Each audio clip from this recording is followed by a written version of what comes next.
Kensington, Philadelphia. Hotbed for poverty, crime, and drugs. One of Philly's most dangerous and notorious communities. With so much holding the young men of this neighborhood down, it's often hard to escape the urban jungle around them. But one man, in his vision of Friday Night Lights under the L, has given the kids of Kensington a new chance to succeed, to rise above their doubters.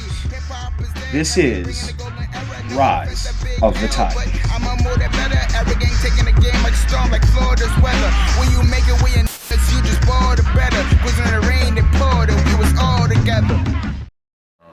The first thing that comes to mind when you say family is just going forever. Like you don't ever let your family go. Always staying behind them. Family is pretty much everything, because all I do is around my family all the time, constantly. So pretty much they're always there for me. So I pretty much everything that has to do with me is my family. Everybody needs family in their life. Family, they're the only ones that's there for you most of the time when you're feeling down or anything. So family is like someone that you went through, you can trust, technically love them. And that's one of the things that many people don't realize about our community, how close our families are and how close our neighborhood is. You know, we may have a lot of problems in our communities, but there's a whole network of people working together to try to make it better. Family is perhaps the most important part of a community, and something that the Kensington football team greatly appreciates, cherishes, and admires. There's been a few parents that have really got involved and really been crucial in helping us maintain and do what we do. And that's what it takes. You know, it's not just me. You know, there's so many people involved in this whole football thing that, you know, it's a football program. You know, so and it's going to take more families to get involved. Two families permitted our cameras into their homes, giving us an inside look at the relationships that Kensington High School football players come back to every day. We followed sophomore kicker Lou Gonzalez home from Kensington International Business and met his parents, Nilda Negron and Luis Gonzalez. We also meet Janet Farrow, mother of sophomore lineman Antonio Sanchez, who is the epitome of teen mom. They offer a unique perspective on what Kensington football is all about. Damn right, pouring, feeling like it was storming. Cold nights, long days, none of these hoes was calling. Got a little bit of buzz and we're no longer foreign. If you hate to you like James, I'm still scoring. Now they hit me up, oh yeah, you rapping now. But here's some beats from my SoundCloud. But me, I'm just adding to my craft. Trying to give advice like crack it is whack. Keep your prints off a strap. Keep your eye on everyone, cause your back they was stabbed. Don't ever wipe that chick with no brains but a big old ass. And once again, crack it is whack. Just live life and fuck statistics, cause everyone's gifted. And you don't gotta get high if you're trying to get lifted. But these days, it's hard to resist it. Getting lifted, dreams of being gifted. Daydreaming really, cause my dream can close a vision. I try to talk to real, I just really hope to listen. Got a bright future in line, I'm just trying to make it decent. And I'll never lose myself, trying to gain the fame. Hard work, taking places. I'm a carpool mom, so most of the players come here and I drive them all to the football game and whatnot, or to the practices and stuff like that. I'm always excited to drop them off or whatnot. Seeing all the football, his peers, his friends that are also in the football team, they have their uniform on, and him coming down the steps with his uniform. It's exciting to me to be a football mom. It felt good, like have my son a part of that, you know what I mean? Keeps him off the streets, you know what I mean, focused. I like that. No, we always been supportive to our son, like real close. But this, I guess, brought us more closer, you know what I mean? Support him in his games and want to be a part of it. You know, as long as he's happy, we're happy. And he's doing good and he asks us for anything, why not give it to him? Straight A student, he goes to school, his games, he's always in the house, you know what I mean? Louis is one he's not people person. Yeah, he's more quiet to himself or whatnot. Once he get out of school, he comes home. He goes upstairs, turn on his game, and start playing his game. And he's not a type of kid that always be out in the street and stuff like that. So he's always quiet. So football gave him a sense of being out there, you know, and having his football friends and give him that sense of playing and be excited about it, you know. And it's just a joy to have him playing football, you know, because it's a different change. He's actually the oldest out of 4. He has 2 sisters and a brother also, but he's the oldest. So the relationship I have with him is strong because he has to show his brothers and sisters the right path. So I'm always looking forward that Lewis be smart enough, you know, and I teach him everything that he needs to know because his brothers and sisters look up after him. So our relationship is close.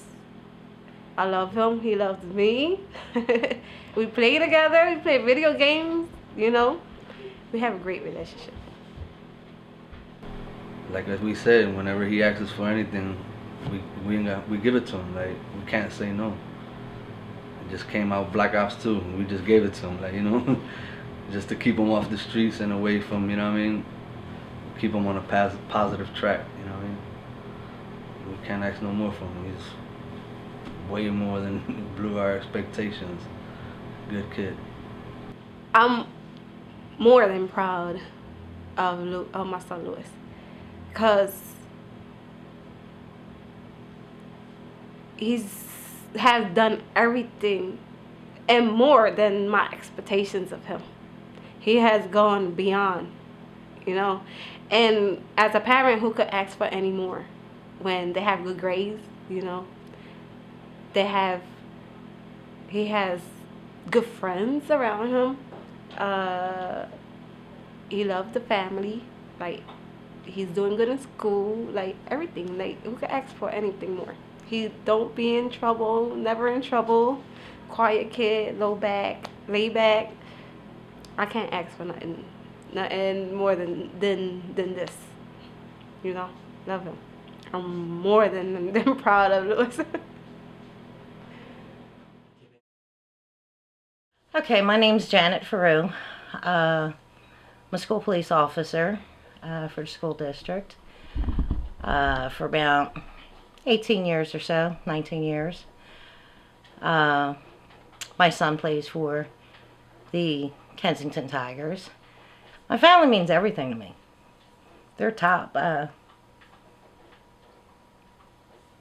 Whatever's going on, they're number one. There's 30-some kids on the team. Every one of them is family. Coach Herb can't do everything himself. So he needs support. And a lot of the kids, you know, sometimes they don't have money for mouthpieces. They're not that expensive, you know. If I can take the load off of them by doing paperwork, doing errands, helping out with cooking, when they do fundraisers and food, then I'm there. Antonio used to play for the Frankfurt Chargers a couple years back, and I almost didn't let him play for them because I was concerned about the injuries. It is during times of duress that these bonds are tested. Recently, the Tigers had to deal with just such an extreme. The drill was we had to run through the ropes that we have, the thing. And then we had to go in a straight line and then cut in. And when we cut in, the other person had to come in and tackle us. I heard a pop and just rolled over and laid on the ground. I was like, nah, it's so good. It's cool. I'm be able to stand up. Tried to stand up, couldn't do it. And so I just laid on my back. I see my mom coming over on the field. I was like, God, I'm in trouble. I got hurt. I'm in trouble. My mom looks at me. She's like, "So can you make your leg any more straight?" I was like, "Isn't it straight already?" And I looked up, and my whole calf was like pointed out, and I was like, "Ah, that's bad. That's not good at all." Well, they say his prognosis is good. He has to go through physical therapy. The cast will probably stay on for about 12 weeks. He has an appointment just before Christmas. They may take the cast off then and possibly put a stabilizer on, so that way he can start physical therapy. But it's going to take a while, but we're up for it. I feel like it's just gonna be easy once I get this cast off, but for the time being, it's annoying because I can't do nothing. It's extremely annoying for me to try and go to sleep because I can't get comfortable in any way. When I'm at school, it's hard to do anything. I could barely sit in any of the chairs at school. My only concern was when they said they were going to, their main concern was the growth plate because the break was so close to it. There's a possibility that if it doesn't heal, it won't grow at the same rate as the other. What's that possibility? 50-50. How would you feel if your injury meant that you can never play football again?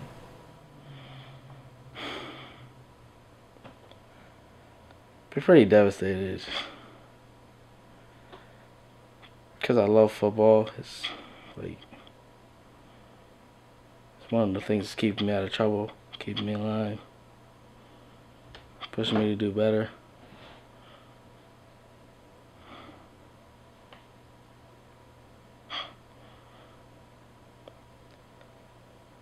So what would it be without it? It'd be pretty horrible. It's just, I don't know what I would do without football.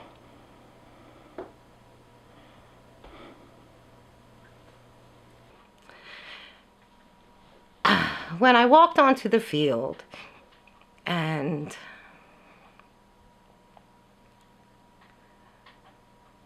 saw that his foot was going one way, his knee was going the other, it was hard. But of course, you have to keep it together, and we pulled together as a team and picked him up, took him to the hospital, and now he's on the road to recovery.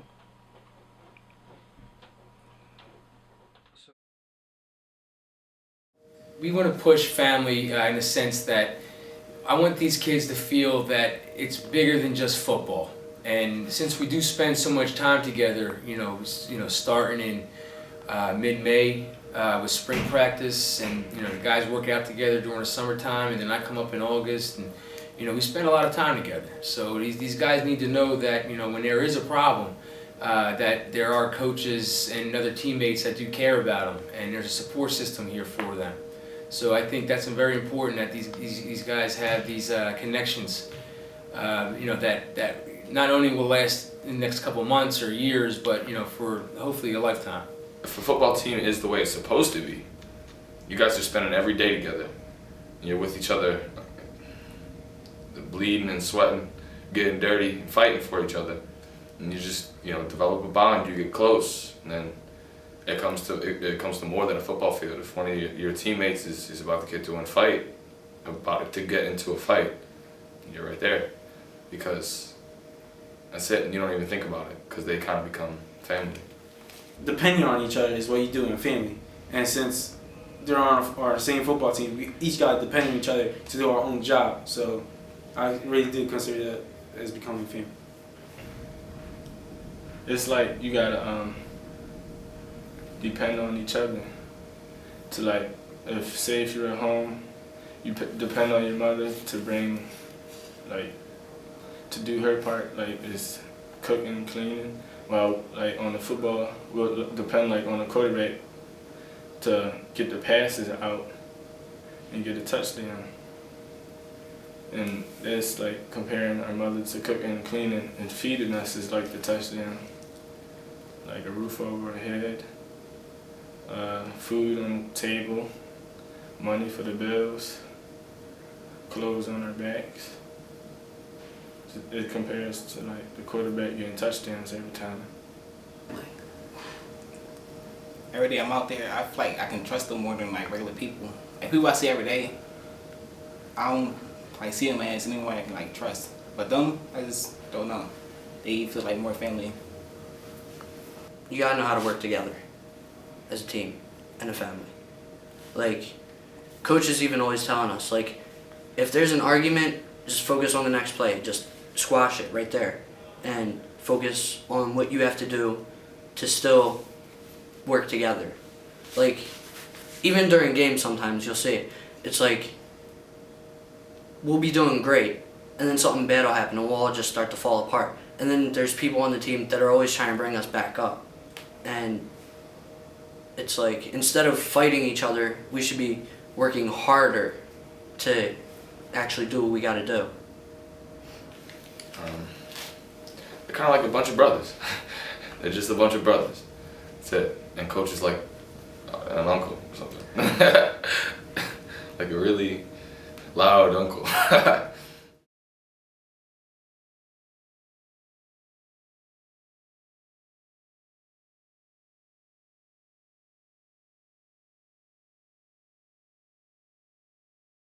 Hip-hop, that is.